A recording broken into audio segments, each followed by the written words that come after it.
plus long encore bambongo bazokeza bambongo ba méritaraté et gros ça peut vérité mais elobele na place le bien c'est aussi ouais abi bambongo da pesa ba msusu ba méritarangote donc ni apesa banga po zwakaka parce que so zumbongo na pesa pour na pesa bongo poto na maronde pour poto mbongo wuto pia bango parce que mbongo na limite les 500 mbongo to wango ba 230 et les qui na 500 230 dans ceux qui conseillent Afrique mais Europe bon mais on dit à 100 bon ça va tout petit calango na institution na tout comme son atati na 500 to tchelo wa 500 mais 230 carana non to tchango 500 donc ni ba bete merci mutuma ana droit ya 230 to tchango on dit 500 to tchango 500 voilà et ça 500 500 ça mbongo ba méritaraté pour misalo ba salara il méritara là c'est insuffisant parce que poto ezala il faut que nous soit visa au son ba billet tam sous 1200 1300 2000 to chata bongo wana ndi ba mérité pour so monike salaire ba so c'est important ils ba mérité en côté mais voyage maramongo pour nani parce que yebi ke baza très important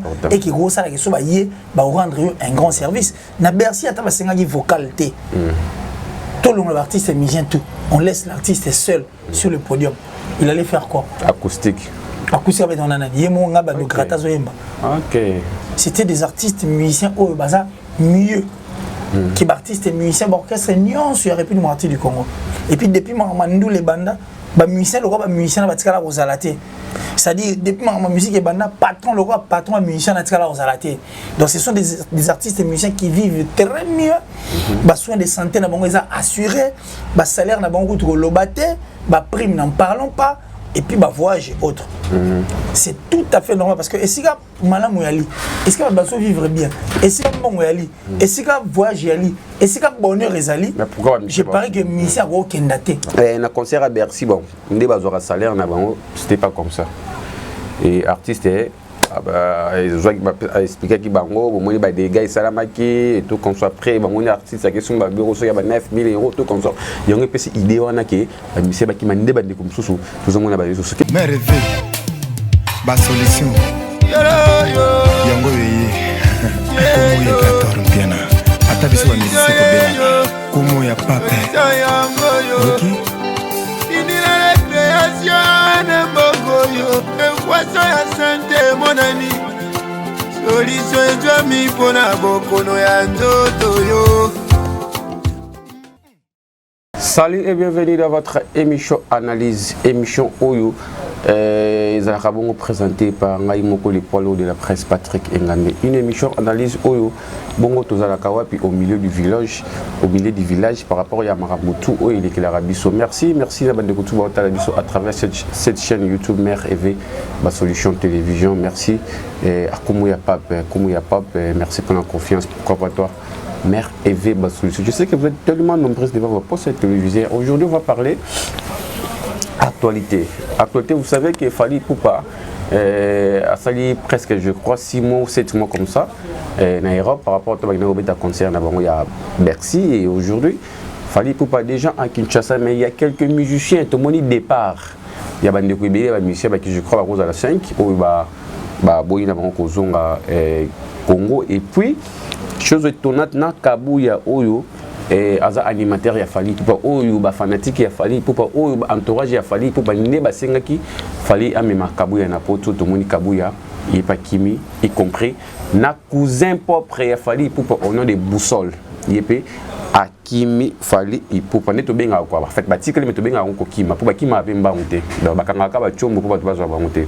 On va faire l'analyse avec mon ami confrère nanga Killer Sito Mikempe Koyeba parce que Fally aza orchestre li boussote ba mission ba ki mais il a fallu zo beta ma beta moi solo moi qui zo beta pourquoi et zo beta bon et puis on va parler na opus il y a Ferrego la zo boire déjà quelque chose donc je crois aujourd'hui à minuit si je me trompe pas ou demain à zo boire ka et on va parler na Nyon Sowana ndenge to lobaka toujours eza émission ya analyse to film raté tout ça raconte mais tout ça au milieu du village. Merci na abonné tout ya MRV, merci à Nathalie Capita mon associé privé et valable. Merci à Jonabi Koma donc je suis déjà avec mon invité du jour, Killer Kilesi. Bonjour. Bonjour Patrick Ngambe, voilà. Le poids lourd de la presse en tout cas, ça dit Ngambe Nabisoto, voilà. Le plus lourd de nous tous. Yeah, yo, kaka. Et je respecte. Naya Rapi. Le route na Kiti. Kiti moi. Non, ça régime yaya. Moi je peux te dire qu'il y a combien à 120. Ngambe, le poids lourd. Tu vas me tuer en tout cas, merci beaucoup. Je comprends qu'il faut qu'on a 120 parce qu'avec mes arrivées, ma solution, on retrouve Bablo et permet à moi, guérison de la maladie, donc mes arrivées, ma solution et ce qui vient à Bissau mon papa. Malgré l'anniversaire où ils sont là, mais bon. Tu es là de fêter non, nous fêtons l'anniversaire patron, non. Ok, le patron, merci beaucoup. Tout le temps, en tout cas, merci à toi d'avoir pensé à moi, merci à Genoa, à Sima Camera. Et puis, je suis assisté plutôt par la plus sexy, en tout cas. Elle s'appelle Touré Agaga, donc on tait quand même le nom. Touré Agaga. On nous l'aimons comme ça. La plus sexy. La plus sexy comme Megaro Touté. Et puis, Batos Rabisso, Francine Mana. Mana Love. Merci, Mana Love, pour tout ce que tu fais. Et puis, merci. Il faut parce qu'il faut tout ce qu'elle touche se transforme en or. Moi, je suis on a habité depuis l'Italie. Venabiso Giannissi Tanchuma plutôt Baramoture de Suisse-Irlande, le gourou du temple. Je dis merci à mon frère et ami, le boss Eric Nkake depuis les États-Unis, ma maman chérie, maman Julienne Diebo Bissembi, l'amour de la vie de mère. Il y a mon thème, ça dit je l'aime depuis les États-Unis. Voilà, merci. Venabiso Eva Moiri. Et puis, Vieux Dilo Mampouya Westliga. Fabrice Emmanuel Kalonji, il faut faire tout le temps à Bakombo. Et puis bon, Nazap est à la disposition à eux, étant donné que cadre pétoile, il faut dire merci en tout cas. Orline Zeza. Orline Zeza. Et puis là, on va recevoir Bissau dans un beau cadre donc sur Éthiopie. Donc là, madame. Il y a Marane Bissau parce que nous avons moi privilège à retourner à moi Mingi. Donc grâce à j'ai voulu contre-mettre. Ok. Je passer même sur Orline Zeza. Il y a la maquinité. Orline Zeza, il y a une sous-traitante pour moi. Orline Zeza, en tout cas, je suis patient de te voir. Voilà. Merci beaucoup, Kylian, tu vas toujours, l'actualité nous oblige. En fait, Fali Poupa, Aigle, je crois 7 mois depuis avec l'Europe, ensemble l'équipe Mobimba. Après Bercy, tout le monde va à l'autre téléphone. Et l'orchestre Fali, l'orchestre d'accompagnement, parce que jusqu'à présent, avec l'orchestre était accompagné toujours. 5 musiciens répartis. Mise bakimaka na bango bakimaka na bango mpe na poto pour fala eza mise biso teke baartiste bakimi mais ezobima neti mwa ndenge moko boye bon je sais pas est ce que bato baza kointerprete yango par rapport à un mosusu ya actualité ndenge auta kozongisa ndule na mikili to mpona alo téléphone ndenge ebetama je sais pas on va faire d'abord l'analyse qu'est-ce qui se passe. Bon, en fait, je crois que ta question elle est très bien posée. Et je parie qu'il faut tous se voiler faster parce que nous on est déjà sur la liste de ces personnes on va cibler. D'ailleurs, moi, on va commenter, on va triquer qui leur donc. Pourquoi? Mais je sais pas trop parce qu'on est en train de. Mais ça va analyse au film raté. Voilà. Analyse au film raté. Triquer, il faut. Mais les autres, comme on a vu sur la place au toit là qui, dit tout le qui, tout bien il y a un orchestre, un musicien, baloma kana bango. Mais pourquoi il y a ça là qu'un orchestre il y a une victime, sur un musicien va qui et ça la grande affiche et puis battre le bilan trop. Parce que déjà l'impression au orchestre peut s'arrêter ce groupe d'accompagnement orchestre, bon on reste là. L'orchestre, impression peut s'arrêter comme si c'était des artistes musiciens au bazar mieux. Qui est artiste et musicien d'orchestre Nyon sur la République démocratique du Congo. Et puis depuis Mandou les bandas, musicien le roi musicien na batikala rozalaté. C'est-à-dire depuis ma musique et banda patron le roi patron musicien na batikala rozalaté. Donc ce sont des artistes et musiciens qui vivent très mieux. Soins de santé na bango ils assuré, salaire na bango to lobaté, prime n'en parlons pas. Et puis voyage et autres. C'est tout à fait normal parce que et si ka malam yali, est-ce que baso vivre bien, et si ka bon yali, et si ka voyage yali, et si ka bonheur ezali. Je parie que misi a okendate, c'est qu'il faut bazala. Il y a mon moni tant banda ko lobake.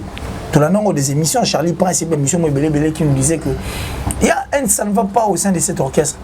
Musicien là en tout cas, c'est vrai que bazala bango bien bakendara bayara.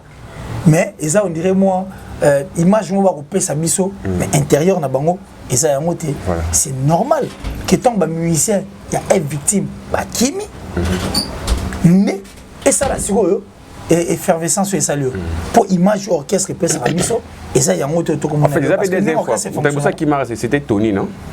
Ayant te l'habité. États-Unis. Tant Tony a tigali na miki. En fait pas un support tigali yé moko ya monsieur Lubaba. Ya saki mon était ba rôle ba Tony nem taïbi na etene zalaka tigali. Mais tant comme il va pas kima en bloc. Ce qui fait qu'il fait réveiller cerveau à Batou. Et pour ceux qui disaient avant que non, les musiciens sont bien rémunérés, jamais les musiciens qui m'ont posé salaire, l'orchestre voyage, soins de santé assurés, on fait des mois par rapport à un concert. C'est ce qui fait que les gens analysent ça. Voilà. Pour la nuit, est-ce que bonheur est allé? Batika bonheur, qui n'est pas orchestre, et ça bien, Nassi, Mangamutu, tout, et ça place au bon bali. Voilà, c'est là. On va dire, na bango. Ah, on va dire, na bango. Ok. Bon, Bolbaka, on va dire, na bango, orchestre, ça bien assis. Oh, Mangamutu, trop. Mangamutu, et contrat na bango, salaire, assuré, bani, les bango. Mais comment vous quitter un orchestre au bino pour estimer que ça sera bien assis Maramutu. Donc on est déclenché l'analyse aux hommes pour bonheur et zakuna. On comprend. Donc les gens ça dit parce que les hommes d'ombre ils mis sous bilonge batesani et on va comprendre que ezaka orchestre le quoi orchestre non c'est ba viva ka makambo ba wenge ba viva ba vaka makambo ba quartier la terre ba vaka makambo viva la musique et vepi ba vaka makambo eza courant en tout cas na ba orchestre union sur la République démocratique du Congo. Voilà, merci Kiler, je crois, Bandeko Bata, la tout ça, analyser ensemble. En fait, par rapport à Bandeko Bata, à la diaspora, et puis on autant dans les réseaux sociaux, en fait, Bamisia Fali, au Balongwe, en fait, au Bakimi, on dit qu'il y a des tensions qui matent. Et tensions yi, selon dire il y a Bandeko, par rapport à l'émission, il fallait pour parler qu'il y a nature collée. À propos à l'obay qui va en fait et du ranger qui va musicien parce que la mission dit bah incapable parce que quand il dit que il est moronda sala Marambutu après ce même exemple il y a est-ce qu'il y a Bercy bon mon aki musicien moi ça qui vocal c'est pour vous dire que donc yende muto ça né à Betaki or bandigone asima parce que batasima bakei Billy Sentake non ou abetaka solo non si je me trompe pas batasima mi bali batasima ba mi bali Golé solo Billy Sentake parce que moi je me demande tant fallait habiter hier mutasala ranyo est-ce que ba solo wana pi ba betaka to on ba partition nane Billy Sentake betana na iloko bam bam bam bam bam bam est-ce que fallait taper ça bango parce que zeli tinga na ina habiter la chaîne mère revient ngam na sara Marambutu bango ba sara loté donc c'est que nana ba sujet mon appelle ça même sous petit na mamulu ba kende koloba parce que ba dire on a fallu pour ba nena yoka ki yango ça qui déranger qui ba musicien et puis encore na concert à Bercy bon ndé bazora salaire na bango c'était pas comme ça et artiste a expliqué que bango bon ba des gars salamaki et tout qu'on soit prêt bon artiste à question ba bureau so ya ba 9 000 € tout comme ça yonge pesi idée wana ke ba monsieur ba ki mande ba comme sous tout monde ba sous qu'est-ce que tu peux dire par là? Bon moi je pense que tant que oui Marambo l'artiste fait tout ce n'est pas aussi mauvais artiste a rose à peine en guitare ni mon retour na moto à sali mais sur pression au moto à ça comme ça le salarié parce que lui c'est un chanteur mais quand tu donnes un son à un guitariste c'est le guitariste qui va mettre son ingéniosité aussi parce que touche il faut ça azali domaine pour cop né moi cop na guitare cop nous a voyemba cop nous a ko machin cop nous a somba machin cop nous a mangamusus mais cop il y a Golé ou soit Billy Sentake et ça il y a Obeta le wana yo repère ça son mais il y a bêti en modifier ingéniosité c'est que touche la reconnaissance et ça peut aussi importante dans ma vie déjà cette émission quand nous avions suivi cette émission beaucoup de gens en tout cas n'étaient vraiment pas contents de voir une émission pareille et puis exposer artistes et musiciens ou accompagnants pratiquement pendant 14 ans bazalana yo baye marambo tamso ke oyembi banze na batuno mususu bango baye basala effort il y a le chant et puis interpréter et par contre à la fin du compte tu vas dire que yo ça à 80% va ça à 20% il faut toujours choquer bango et plus long encore bambongo bazoreza bambongo ba méritarité et gros appel vérité mais elobele na place le bien c'est aussi ouais abi bambongo d'appel ça bam sous ba méritarango donc il appelle ça bango pour zwaka parce que so zumbongo na pêche pour na pesa bongo poto na maronde pour poto mongo to pierre bango parce que mongo na limite les 500 mongo to ouais ba 230 230 il est qui dans 500 230 non ceux qui conseillent Afrique mais Europe Bon. Mais on dit à 100. Bon, ça va tout petit quand on a une astuce, on a tout comme son attaque à 500. Tu le roi 500. Bon, 230 carana non. Tu changes 500. L'année va être merci pour tout on a droit à 230. Tu changes on dit 500. Tu changes 500. Voilà. Et ça 500. 500 c'est bon va mériter rater pour me saluer salara. Il mérite là on est insuffisant. Parce que poto ezala il faut que nous soit visa. Au son ba billet tam sous 1200 1300 2000 to chata bongo. On a va mériter. Pour ça au monde que salaire va soit très important et va mériter en côté. Mais voyage maramo pour nani parce que yebi que baza très important et que gros ça la question va y va rendre un grand service. Na Bercy ata ba senga vocalité. Tout le monde l'artiste est musicien tout. On laisse l'artiste seul sur le podium. Il allait faire quoi? Acoustique. Acoustique avec on a dit mon ngaba do grata zoyemba. OK. Alors grata yemba. Ça va toujours changer. C'est pas yembo et zape qui tourne. Oui, mais moi même au moni ba Magic System. Le Magic System ba ka mutu mo sala lead. La seule personne à sala lead c'est Salfo. Tous ces artistes émission ba Simana, ba sala ka ba comment on appelle ça ba cœur. Mais si on t'a vie na bango.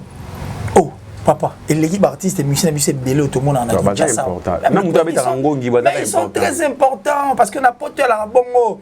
Ça dit même moto, ça dit moto moi ça moi na ami qui est là. Vous voulez faire un concert, on vous dit accompagner. Il faut dépenser pour la lumière. Il faut dépenser pour la chorégraphie, il faut dépenser pour le son, la sonorisation, il faut dépenser. Ça dit le spectacle, le tout, il faut donner. Il faut muser pour qu'il va tomber à Moussala. Ils sont très importants parce qu'on ne peut pas faire un concert sans pour autant dégonner Bazala. Quand tu dis que ce sont des artistes musiciens qui t'accompagnent, il faut le respecter. Voilà. Parce que quoi accompagner dans Moussala le Sala. C'est ça grand boulot. Emmanuel. Si on bateau Emmanuel ah na mona qui na banda la saki carnaval. Si on bateau ba accompagner ba Sala Moussala makasi. Yango moni nanda ko bamba lebele que quand on dit que c'est un groupe d'accompagnement, ce sont des personnes qui accompagnent l'artiste.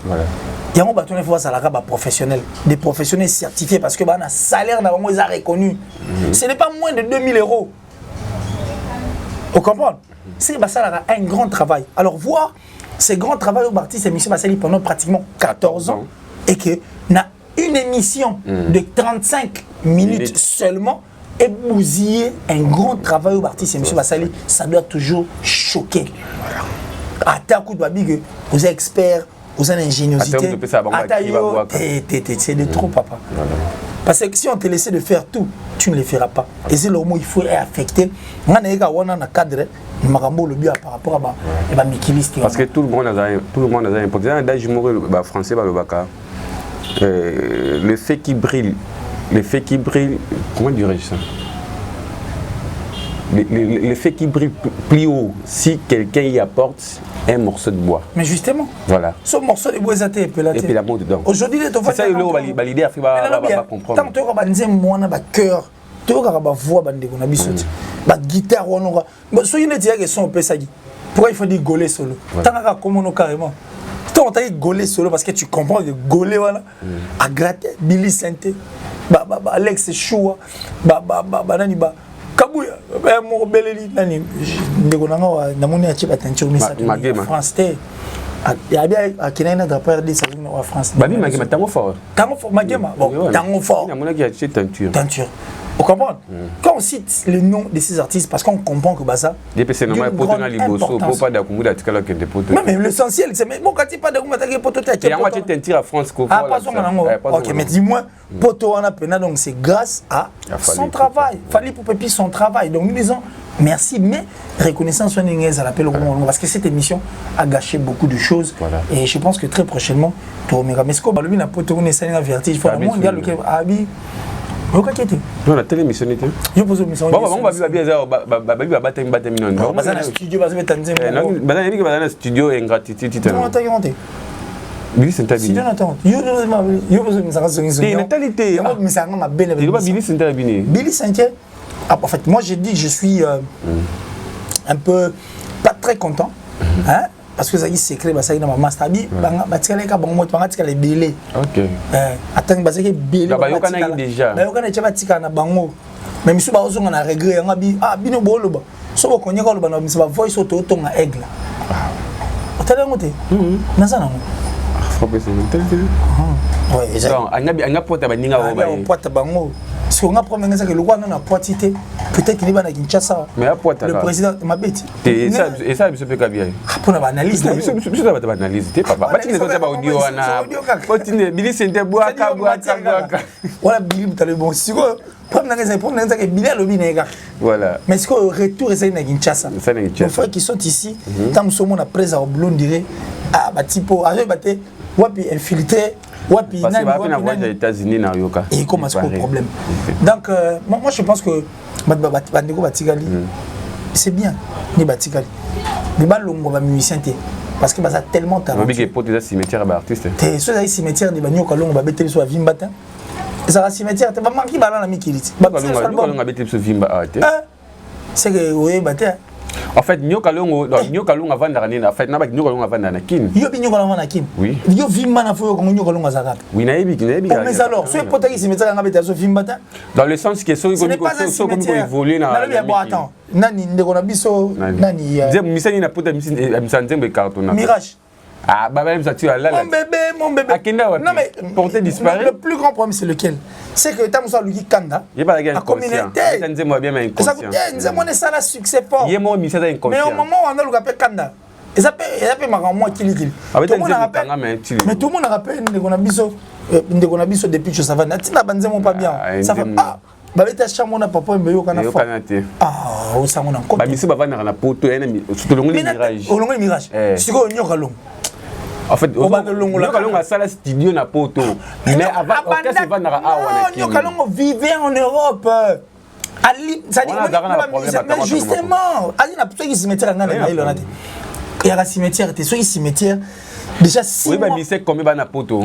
Mais quand des artistes et musiciens partent en Europe pour faire 6 mois, c'est soit les cimetières il faut monter kundam. C'est là va na poto nzembe de bana nzembe de musicien bien. Nzembe depuis c'est là à bête. C'est bana comment va na poto.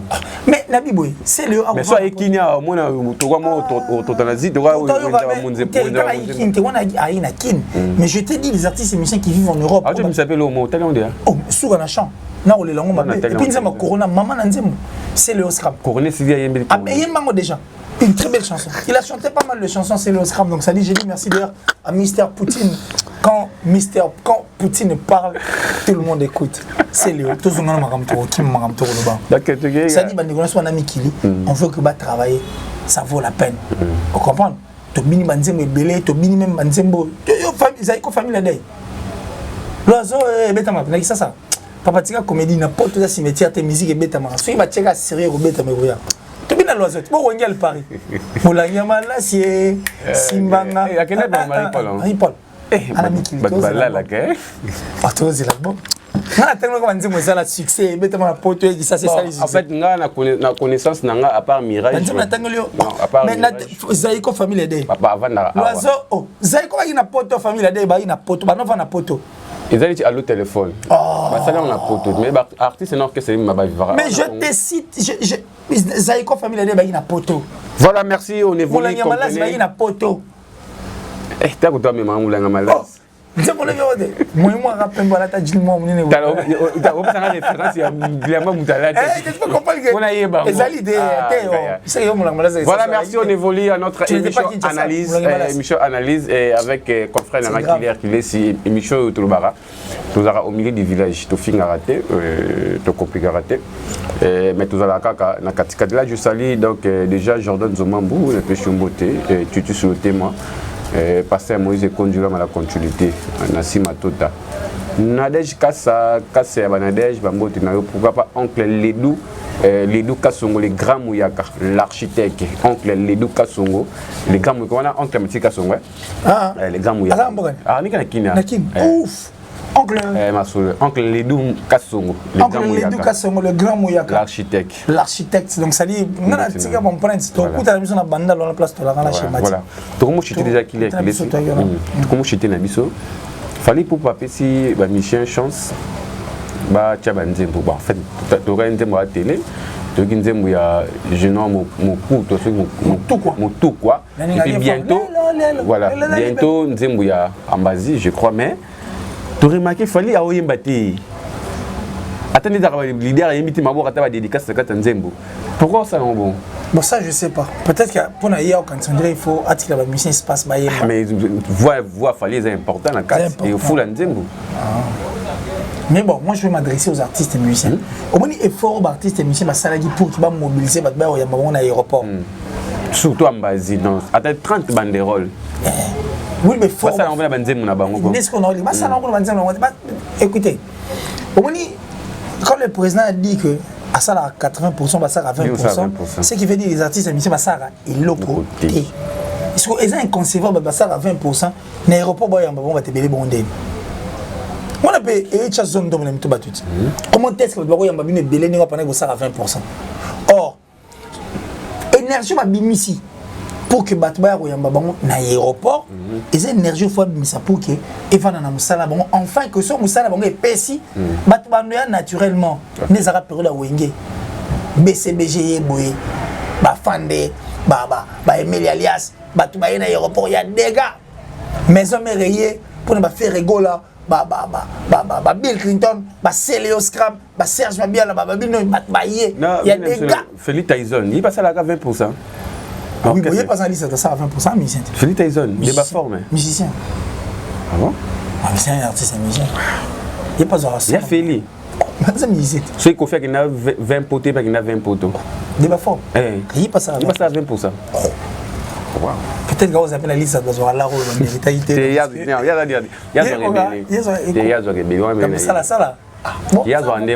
Donc, c'est-à-dire, les efforts vont fournir pour qu'ils aient un aéroport. Et ces efforts, il faut fournir pour qu'ils aient un bêta. Voilà. Visible. Enfin, que Maramone Salima, naturellement. Voilà. Pas des histoires préfabriquées. Il y a des trucs. Kabouya Kimpo, on va saluer bientôt Salima. C'est bon, Kabouya bon. Mais qui n'est pas poto? Il y a poto, ça m'a bien regardé ça. Soit Kabouya continue, c'est très dangereux. Bateau, ça, les gars, ils ont poto. Parce que nous, on a encore besoin de ces. Mais bateau, pour Kabouya qui n'est pas mis, qui va les lamabe. Fallait quitter la banque parce que va parler bateau. Mais Azam Talbosa qui m'a pototé. Ba bonne qui présente mon ta poto. Et puis Kabouya assuré bon Kaoya. Makambela rien nous let. Faire pas yana miki l'artiste musicien de Kabouya alango ida kuti de son poto ça né. Yana bité poto ko mabe bato batikal na yende ce ko faut encadrer biso pour Kabouya c'est important. Voix wana touche na ye ou comprendre que ça vraiment important parce que Kabouya a la chose. Mais encadrement na yé moko dans mon boulot. Moi plein. Voilà pour non, c'est bon, tu vas aller en face ça. Pour toi, quand parenthèse, qu'est-ce que tu peux dire d'abord na Michel tout Kim na poto parce que lui qui dérange déjà ambassadeur, ceux qui d'abord Kim par rapport au nombre et maman n'engagera déjà. Kolo bana bango nini et puis ba musicien puis ba zongi ndenge ndeko bili central lobiki ba yokanaki. Donc banana ba musicien tikali na poto et puis orchestre on a mobi mana ba musicien ba ngape ba Kim na ba ye kaka. Pour se spécialiser en avant. Billy, pardon, qu'on fonde daté. Ah, fonde, tu sais pas news, papa. Ah, mais, tu sais pas ça analyse. Bon, ça c'est toi qui le dis. Comme Yom te le dit, ça va. Bon, Billy, je sais pas, mais qu'on fonde daté. Ah, bois qu'à audio. T'es à quoi qu'à Billy. Voilà, on a. Au Bolinga, il les aboules, c'est bon. Bon, bah, changer la vie, n'abongo seuls les imbéciles qui n'ont jamais changé leur avis. Leurs avis. Na boussole, vous en fallait pas qui mais. Une des place question, ma casse, c'est à moi. Tout va nous le cambo. On a foutu na kunangate. Cousin Fali boussole. Allô, téléphone. Cousin Fali. On a foutu na. Moi ça n'a rien à pisser une beauté. Pose cette question, va répondre à commentaire. Cousin. Posez cette question, on va répondre à commentaire. Bato télé biso. Boussole wana ni obaka. Allô, téléphone. Fali avec cousin il a fallu poupa. Mais à titre na poté bizarre poté di boussole takina des États-Unis. Pas qu'il y a aux États-Unis. Quels États-Unis quoi? Alors c'est dans la France. Oh, deuxième fois. Vous venez États-Unis qui? Oh, télévision française, on bien. Vous venez Amérique et Europe. Voilà. Mais ça je disais pendant qu'il est. Bref, donc ça dit, Bandego va tirer na poto. Merci parce que ça ni na bino option na bino poni. Nous on va pas. Mais bon. Regardez les choses. Pendant 14 ans, on lobby, on a pu si tu m'as beau, ça a gratuité. Merci Nabinotou. Donc ce que vous avez fait, vous salamou bien. Et ça rappelle pour notre bonheur, notre honneur et la musique congolaise. Mais boyeba. Et l'eau bolingi. Et ça la bien. Mais pour Kabouya, toi tu as Kabouya, pardon. encadré bien. Ah, encadré. Pour drogue à poter il y a ma casse que les gars so comment nous Nabi ba clochard na poto, c'est vrai que ba foutre bon je respecte mais so comme da quit ya poto ya faux beaucoup parce que quoi quit la cher so qu'on quit à la portée de tout le monde. Donc tout bien quoi. C'est-à-dire Kabouya Ndewazana est encadré bien au service bien. C'est tout ce que je peux dire et puis boto lingana. Pour la mission au bazongi. La mission bazongi. Bon boulot. To prier ka billet tinda voice. Bon boulot on tourne la binotu. Voilà. Et les gars bien. OK. Et je pense que le 13 to kutana na Shark. Le 13 dans un concert en antenne avec Jimmy Binch. Jimmy Binch le 13 qu'on aura maintenant yo. Le 13. On a un ambassy le 13 septembre. Yo que maman au côté kuna. Na kota teneni. Ah killer. Jino liaga kuna. Yo kota kuna na biso concert au Keti. Yo mama fali ko kenda. Yenanga. Ambassy bourgeois massa nanga ndeko nanga. Viens champion. Boloyang, maître espèce rare, Papi Kalom, na Ozala. On a un concert le 13. A télé un chef na biso na Ozala. On a la caméra pour nous analyse après le concert. Moi je n'ai aucun problème. Voilà, merci. To Kani parenthèse, je crois que je n'ai pas presque na souka qu'il a tout chité dans dossier à faire rigola. Et bientôt ça. C'est quoi encore le titre? Ah, le titre c'est dans zéro. C'est zéro. Mais ma confiance, c'est mon amour et le moins. Est-ce que oui, fait rigoler déjà? Il nous dit au Kangi, ils ont bêta. Toi, dans Libanga, toi, dans l'autre téléphone, toi, dans l'Inissus. Et puis, faire rigoler à Zobouaka. C'est non, yo. Oh, faire, c'est les gens habitués du terrain. Mais comment on rate le générique? Je vais bien rater, je vais un générique qui est à Rumba. Ok. Il y en a un Rumba Trap. Rumba Trap. Oh, bah ça là on déjà. Oh, fallait pour pas. Oh, maman n'a pas dit.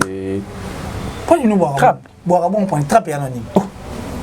Trap on est anonyme. Tu oublies Rumba Trap, tu oublies quand mais justement, il y a beaucoup de ça là. Moi je te dis, Ferrigo l'a dit à la télévision que à cause ça là, Rumba Trap, j'arrive non. Vas-y. À cause ça là, Rumba Trap. Style na ya sika musique oye a opka beta ya ngwana et puis eza aza mutali boso asali yango a okot ça pen instrument mo ya sika un instrument ya sika rumba trap mutali boso ko beta yango eza fait rigoler là parce qu'on a loba siko nena idisolo trap wana artiste et musicien peut fallait pour pas déjà pas ça là bon c'est là non trap eza non nini trap non pour ça définir alors trap et Salema aux États-Unis. C'était vers les années 90. Trap, c'est un endroit en fait, en Atlanta. C'était vers les années 90, en Atlanta aux États-Unis. C'est un endroit où on appelle Trap. Batba aussi la copie de drogue ici kawana. Batega la drogue illégalement. Côté on bien en Trap.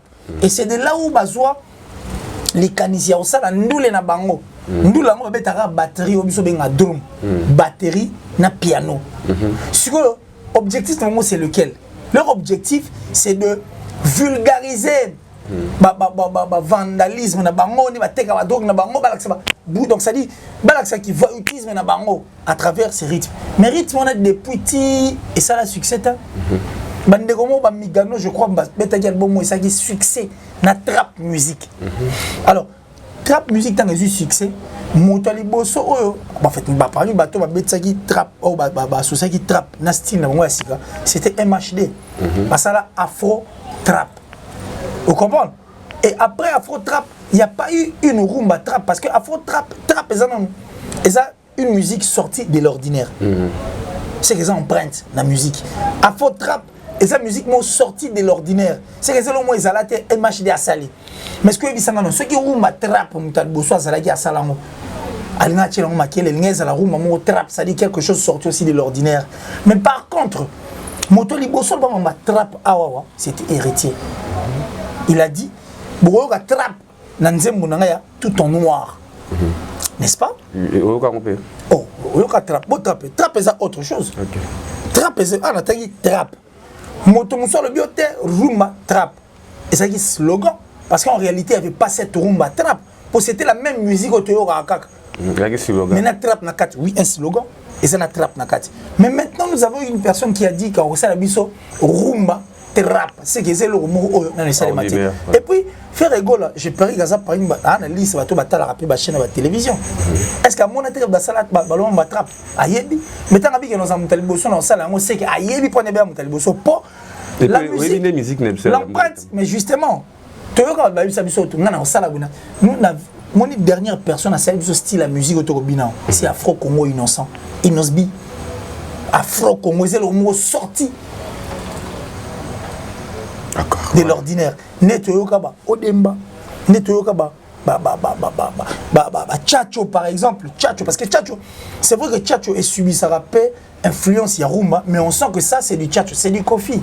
Ça dit fort, tu vas noter, c'est un style sanangaï. Si ça non, pour comme la parce que faire rigolo là, alors que ça style né asika bana ko beta, asa les rumba trap à côté na instrument mo asika. Poni to chamake. Tous les langues. Mais tous c'est là tout à l'heure, ce que c'est ngote na rumba R&B, to zonga na plateau, to le belé. Bon frère, c'est un artiste musicien. Mais justement, donc ça dit moi je dis que rumba trap na ne beta. L'instrument mo asika na. Voilà, le rumba trap. Mais instrument mo asika au chani. Il to ko kongo. Mais justement, nous les arabongo, peut-être na ba beat mais cœur na makamuna cantine une fois ça lango, asali rumba trap. Tout c'est là et ma pour que toi to juger ngo. Mais ce que ça dit que et ça na nga ne o achaki ne trap, ne ba trap ne so to monia. Ah. Panze nyo so to yo ça banzi mo si yo déjà. Ba Jeannette Bombolo yo ka trap.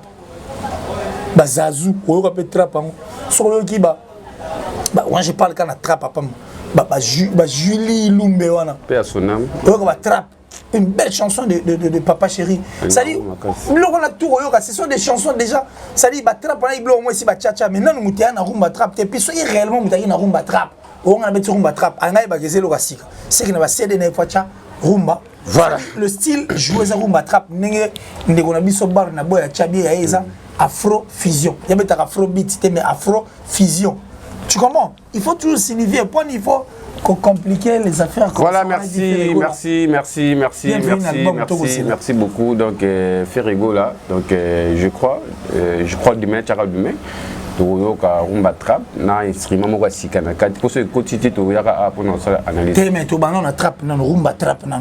Tu vois quand on se fait très différente la rumba ngo.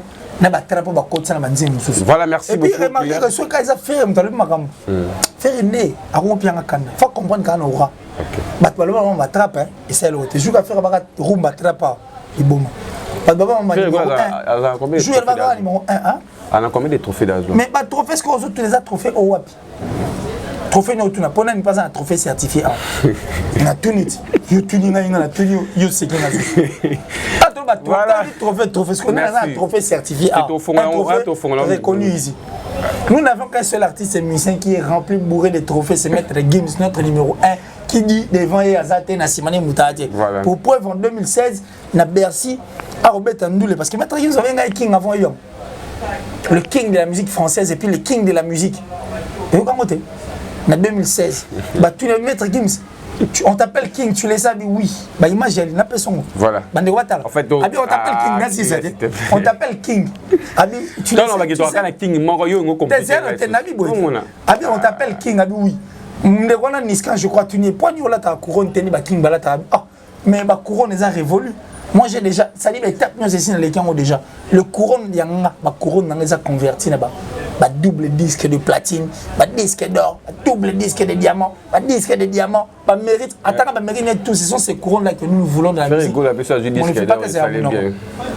Oui, mais avant ce disque d'or, il faut affiler la Snapchat. Parce que frère, tout va affiler la disque d'or. Vous va misser sur bazar non. Il y a ça que misser dans un disque d'or. Ah, ils affilent la Snapchat. Oui, on s'en a. Ah ça non côté. Fabougaz. Exact. Aigle. Exact. Profit. Exact. D'abord, dis d'abord. On a Papa Chéri écoute. Papa Chéri. Ouais. Il a pas disque d'or. Exact. Affilé la Snapchat. D'abord, il bon. Avant le disque d'or, faut la. Il n'a pas bon fabriqué. On a dit un disque d'or, ils a été père. Merci. Toi, on a signé d'or, moi, il y a Kamora, Bouba. Merci. Ok. Merci beaucoup, chers amis, sur la fin de notre émission Analyse avec mon frère Killer Kidesi. Kidesi pour nous cabana, un message ni ko lo bana batu tuba otala biso na ba ndeko parce que émission na bi ke ba ndeko nous on est quoi? Warriors pe ba otala. On est habitué qu'ils insultent. Mais ce sont des quand on est faiblards, ce sont des faiblards qui insultent. Moutoisa faible nim ta finga. Quand on n'est pas faible, on n'insulte pas.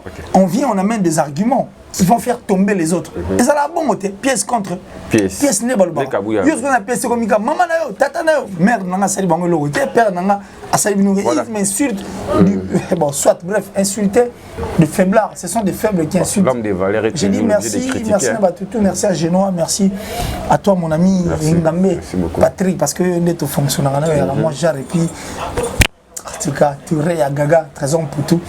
Gracidi, donc reste là au milieu du terrain, tu vas comprendre à qui tu as affaire. Merci à Francine Manalov, que je salue depuis l'Italie, la maman de Benel et de Raïm. En tout cas, merci pour tout. Merci à mon vieux Gianni Sitanchunga pour tout, ma mouture de Suisse-Irlande.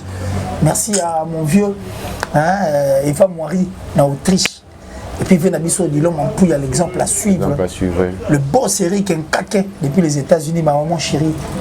Mon amour de mère, de cœur, de tout, depuis les États-Unis, maman Julienne Diebo Bisembi. Et j'ai dit merci à Westrega, depuis l'Afrique du Sud, mon ami personnel Emmanuel Fabrice Kalonji. Et aussi,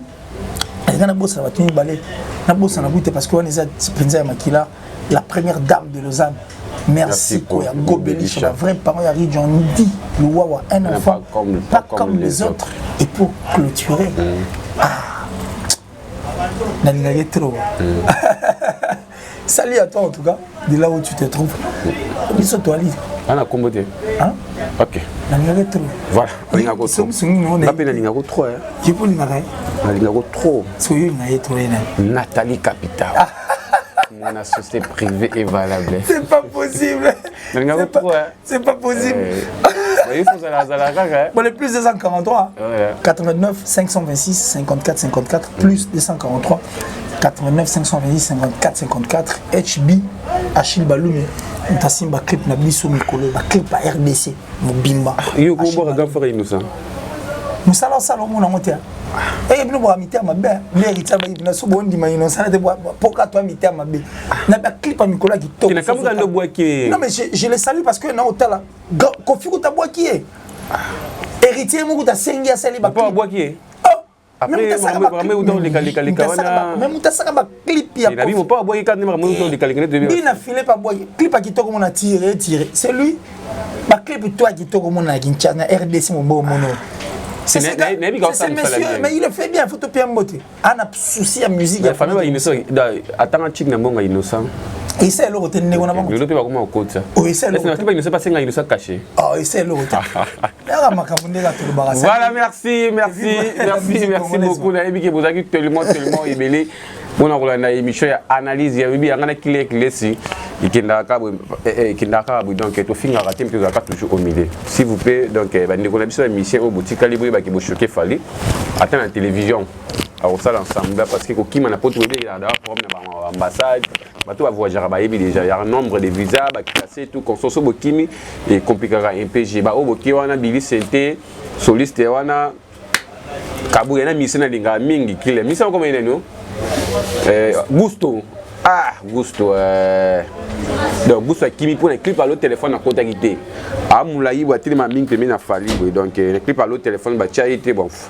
Alors il y a moi accrochage na dirigeant ya orchestre yango sali ke les loyo bande o msusu ba Kimi ba ope bozoni na bino bili c'était habité bolo ba te parce que azana ba audio. Donc rendez-vous les 13 na Char Club le concert ya fallu pour pas jamais coûte na zanga na ndole wana donc aux endroits ka code moral to ka sans pitié to ka banzembu ya kitoko coup de chapeau n'a fallu pour pas user Mobutu tirer la kaka Mobutu donc tout le monde qui répétition première répétition après 7 mois en Europe c'était toujours Tokos merci na bande kutu botali biso continuer toujours pour s'abonner massivement à Merveille Solution merci à toi BBC Lukamba Lukambologie la maman de Kenny et de Kertus Mouvier Adolphe m'a depuis Zurich na piso bambote na piso tout bolinga ngai na dinu maya arrête bidi fifimbolo titis le thème ya titis pourquoi pas à toi Nadej Kat Gloria Irlande Nassi Matota ya Banassi fille de chance pourquoi pas toi pasteur Moïse conduire à la continuité pasteur Ferdinand Konzo maman Yubino tout na pesibino bambote bisika bozali oncle Ledou babi Ledou Kasongo les grands mouyaka l'architecte Ledou Kasongo les grands mouyaka oncle Lebison na pesumbote merci à Genobi Koma merci à Mika Badine merci à Léo Kikwedi merci aussi à ma mère rêvée babi mère rêvée ba solution yum tozana posa ya kisi Congo pass Tangawis obela lukika tâche dans nzoto benga me revient le numéro wana on solution. Merci à Koumou ya Pape, merci. Donc allez bon prochainement pour le numéro Yassika. Bye bye. Mais rêver ba solution yango yeye Koumou ya 14 piana ata biso ba musicien to bela Koumou ya Pape OK inila la création na bogoyo ekwaso ya santé mon ami solution ezwami mpona bokono ya nzoto